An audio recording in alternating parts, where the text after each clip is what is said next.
Ақтөбе облысы. Шағын ауыл. Қазан айының соңғы күндері. Кешкі сағат 8 шамасында күн еңкейіп, ауылды көкшіл ала көлеңке басқан. Аспандағы бұлттар баяу жылжып, салқын ауа қазанның иісіндей өткір сезіледі. Ауладағы ит бір рет үрді де, қайта тынышталды, дәл сол сәттегі үнсіздік жүректі одан сайын қысып жібергендей. Әзімхан трактордың жанында тұрып, қолын сүртті де, телефонын шығарып қарады. Экран жарығы бетіне түсіп, жүзіндегі шаршауды айқындап жіберді. Ол қоңырау шалды. Айгүл, деді, даусы әдеттегідей сабырлы. Мен бүгін Қараталдағы тойға барам. Жол алыс.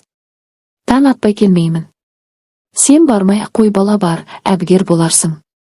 Ас үйде тұрған Айгүл телефонды құлағына таяп, үнсіз тыңдап тұрды. Қайнап тұрған шайнектің дыбысы да жүрегіндегі бір түрлі сыздауды баса алмады. Жарайды, деді ол жай ғана. Телефон сөнді. Ал ас үйде бір сәтке бәрі тым-тыныш болып кетті. Айгүл терезе алдына барып сыртқа көз салды. Ауладағы қарағайдың түбінде ескі орындық бар еді.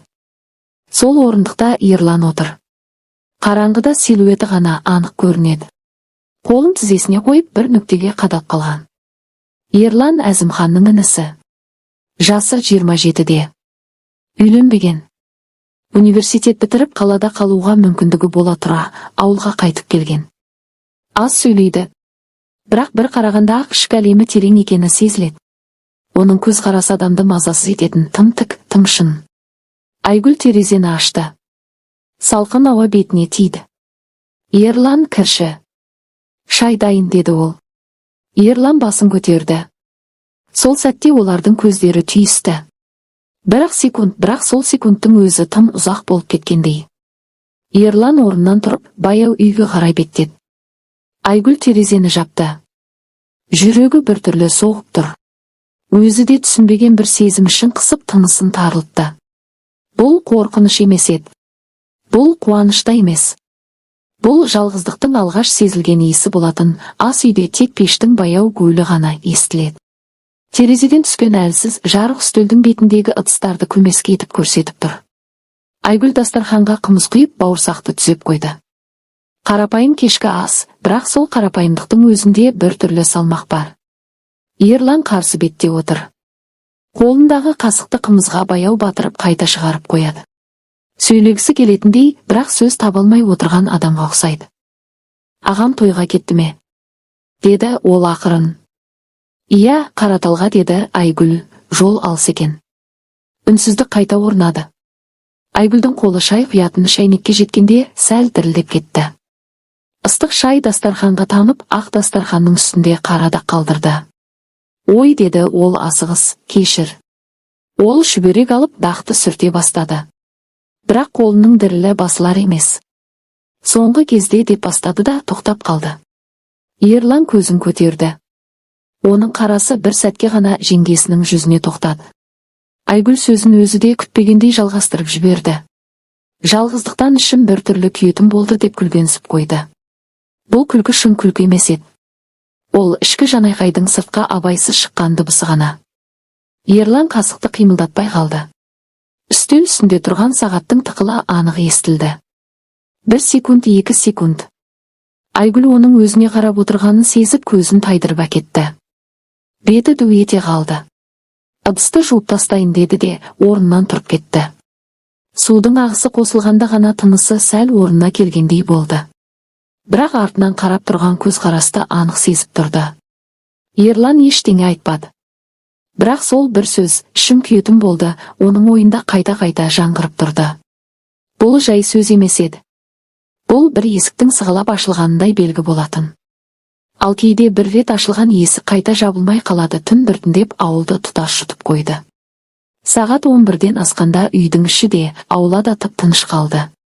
Тек пештің ішіндегі от анда-санда сытырлап, тіршіліктің барын еске салғандай. Айгүл жатын бөлмедегі шамды сөндіріп төсегіне жатты. Қасында ешкім жоқ. Бұл бос орынға ол әлдеқашан үйренгендей еді, бірақ бүгін сол бос кеңістік ерекше салмақ салып тұрды. Телефонын қолына алды, Әзімханнан хабар жоқ. Әдеттегі жағдай. Бірақ сол ойда жұбата алмады. Дәліз жақтан баяу дыбыс естілді. Қадам емес, жай қозғалыс. Айгүл құлағын тікті. Ерланның бөлмесінің есігі әдетте жабық тұратын. Ал қазір жарық сызығы еденге түсіп тұр. Жүрегі бір сәтке тоқтап қалғандай болды. Неге алаңдаймын? Деді ішінен. Мен неге бұған мән беріп отырмын? Сол сұрақтарға жауап іздегенше өзі де байқамай орнынан тұрып кеткенін аңғарды. Жалаң аяқ дәлізге шықты. Суық еден табанына тигенде ғана есін жиғандай болды. Есікке таяды. Ішке қарады. Ерлан төсекте шалқасынан жатыр. Жарық әлсіз, тек жүзінің сұлбасын ғана айқындап тұр. Көзі жұмулы. Бірақ тынысы бір қалыпты емес. Ұйқыдағы адамға ұқсамайды. Айгүл қозғала алмай қалды.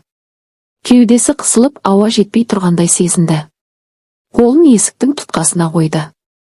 Бір сәт кері бұрылмақ болды. Бірақ аяқтары тыңдамады. Бұл сәт қадам емес еді.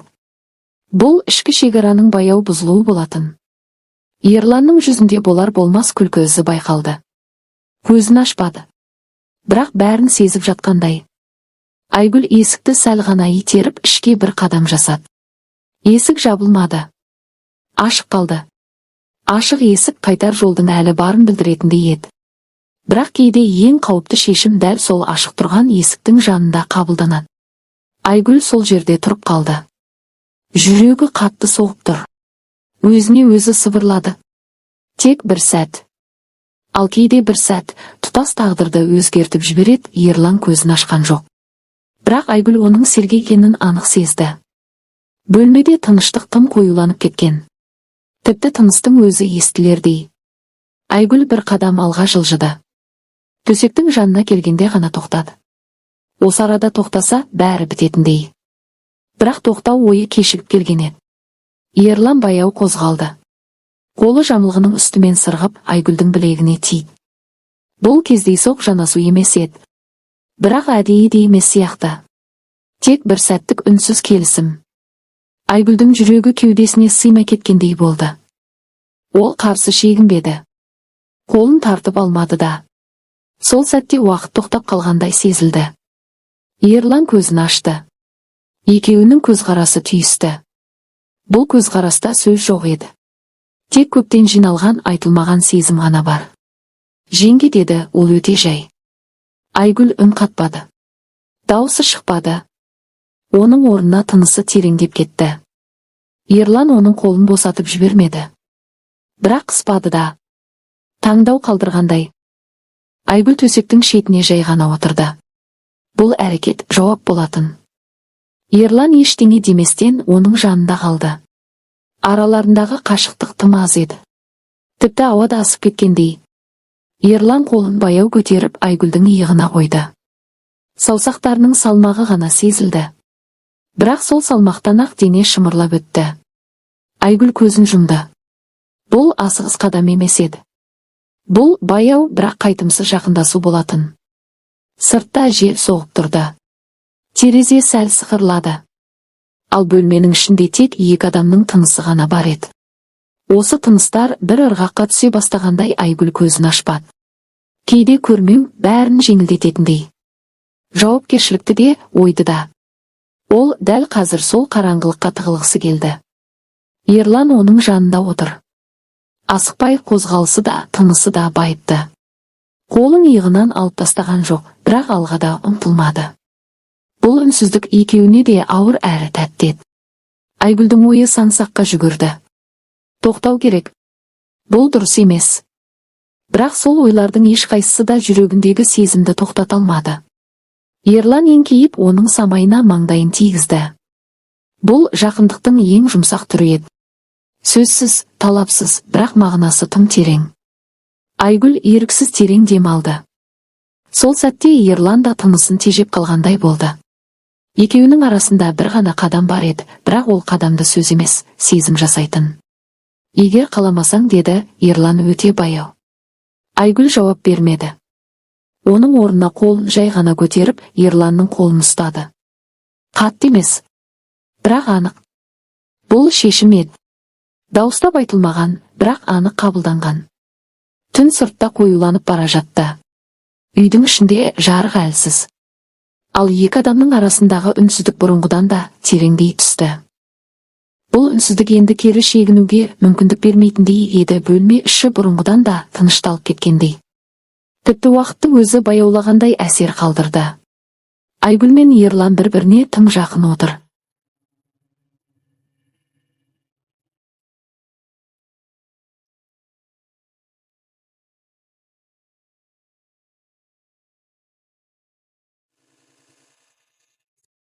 Бұл жақындық оттай емес, баяу жанып тұрған шоқ секілді еді. Айгүлдің жүрегі қатты соғып тұрды. Ол өз тынысын сезіп отыр. Әр дем алған сайын көкірегі көтеріліп қайта басылады. Ерлан да сол ырғақты сезіп отырғандай тынысы біртіндеп соған үйлесіп барады. Ерлан оның қолын әлі ұстап отыр. Саусақтары жылы. Сол жылу Айгүлдің бойына жайылып бара жатқандай. Ол көзін ашты. Қараңғылықта Ерланның жүзін анық көрмесе де, оның бар екенін, тым жақын екенін сезді. «Қорқып тұрсың ба?» деді Ерлан сыбырлап. Айгүл сәл ғана басын шайқады. «Жоқ», деді ол. «Тек кеш болып кеткендей». Ерлан жымия күлді. Бірақ бұл күлкіде жеңісте, жеңілдікте жоқ еді. Тек түсіну бар. Кейде кеш болған сәтте ғана шындық шығады, деді ол. Айгүл оның иығына басын тіреп отырды. Осы қалыпта олар біраз отырды. Сыртта жел үйді айнала соғып жүр. Терезе әйнегіне бір жапырақ тиді де төмен сырғып түсті. Бұл түнде ешкім уәде берген жоқ. Ешкім болашақты айтпады. Тек сол сәттің бар екенін, сол тыныстың шын екенін мойындады. Ал түн ортасы ауған сайын бұл үнсіз жақындықтың салмағы да арта берді. Түннің соңғы сағаттары. Аспан әлі қараңғы, бірақ алыстан бозамық жарық сезіле бастаған. Үй ішіндегі ауа да өзгергендей, ауыр емес, бірақ салмақты. Айгүл терезеге қарап отыр. Сыртта бәрі баяғыдай, аула, қарағай, үнсіз тұрған ауыл. Бірақ өз ішінде бәрі өзгеріп кеткенін анық сезді. Жүрегі әлі де тынышталмаған, ойы бір нүктеге тоқтай алар емес. Ерлан жанында отыр. Сөйлеген жоқ. Бұл үнсіздік енді бұрынғыдай тәтті емес еді. Ол ойлануға мәжбүрлейтін үнсіздік. Айгүл ішінен өзіне өзі сұрақ қойды. Мен не істедім? Бұл бір сәт пе, әлде бастамасы ма? Ол басын төмен салды. Қолдары тізесінде. Сол қолдардың дірілдеп тұрғанын өзі де сезді. Таң атып келеді, деді ол ақырын. Ерлан басын изеді. Даусы бұрынғыдан салмақты шықты. Иә, таң бәрін өз орнына қояды. Айгүл оның жүзіне қарады. Сол көзқараста өкініш те бар еді, бірақ жалтару жоқ. Ол осыны түсінді, бұл түн ешқашан ұмытылмайды. Бірақ дәл сол үшін де оңай жалғаса алмайды. Айгүл орнынан тұрды. Дәлізге қарай жүрді. Есіктің алдында бір сәт тоқтады. Бұл туралы ешкім білмесін, деді ол артына бұрылмай. Білмейді, деді Ерлан, бірақ екеуміз ұмытпаймыз. Айгүл есікті жапты. Бөлмеде Ерлан жалғыз қалды. Таң атып келе жатты. Жаңа күн басталады. Бірақ ол күн бұрынғыдай болмайтыны анық еді. Кейбір түндер өмірді өзгертіп жібереді. Айқаймен емес. Үнсіз ғана.